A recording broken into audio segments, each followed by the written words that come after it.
మేడిగడ్డను repair చేసేందుకు L&T ముందుకు రావడంతోనే ఆ కంపెనీతో రేవంత్కి పంచాయతీ మొదలైందన్నారు మాజీ మంత్రి కేటీఆర్.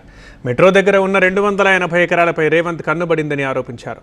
ఫార్ములా ఈ రేస్ కేసులో తాను ఏ తప్పు చేయలేదని, లగ్జరీ కార్ల కేసులోనూ విచారణకు సిద్ధమని స్పష్టం చేశారు.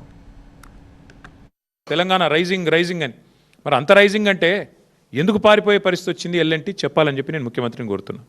అట్లాగే ఇంకొక మాట కూడా, ఇది ఇట్లా ఇంత పెద్ద సంస్థ అర్ధాంతరంగా తెలంగాణ నుంచి నిష్క్రమించడం అంటే ఇది ఒక హైదరాబాద్కి మాత్రమే కాదు, మొత్తం తెలంగాణ రాష్ట్రానికి, పెట్టుబడుల స్వర్గధామంగా ఉన్న తెలంగాణ రాష్ట్రానికి ఇది ఒక మాయని మచ్చగా మేము భావిస్తూ ఉన్నాం. అక్కడ స్టార్ట్ అయింది పంచాయతీ. అక్కడికి వెళ్ళి ఎయిర్పోర్ట్ మెట్రో రద్దు, ఆ తర్వాత ఎల్ఎన్టీ మీద, మరి ఆ మేడిగడ్డ బరాజ్ మీద, అన్నారం బరాజ్ మీద వరుసగా మేడిగడ్డ నుంచి మెట్రో దాకా వెంటాడుతూనే ఉన్నాడు, వాళ్ళని వేధిస్తూనే ఉన్నాడు ఈ ముఖ్యమంత్రి. ఆ లెక్క ఏంది అంటే ఈ 280 ఎకరాల మీద ముఖ్యమంత్రి గారికి ఆయన అనుయాయులకు కన్నుపడ్డది. ఈ 280 ఎకరాలు ఏదైతే ప్రభుత్వం మెట్రోకి ఇచ్చిందో వాటిని వాపసు తీసుకోవడం వల్ల ఏమైందంటే ఆ ల్యాండ్స్ అన్నీ అయితే అమ్ముకోవచ్చు, వాళ్ళ ఫ్రెండ్స్కి, ఫ్యామిలీకి, ఫ్రెండ్స్ అండ్ ఫ్యామిలీ బెనిఫిట్ స్కీమ్లో ఇష్టం వచ్చినట్టు అడ్డికి పావుషేర్ అమ్ముకోవచ్చు.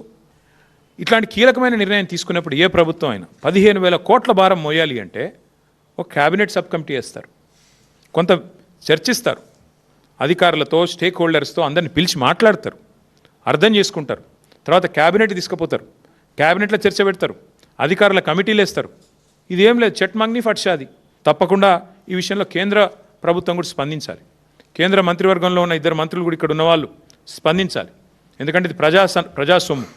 అదేమి రేవంత్ రెడ్డి గారిదో లేదా బీజేపీదో లేదా బీఆర్ఎస్దో కాదు. నేను తప్పు చేయలేదు, నిజాయితీకి ధైర్యం ఎక్కువ.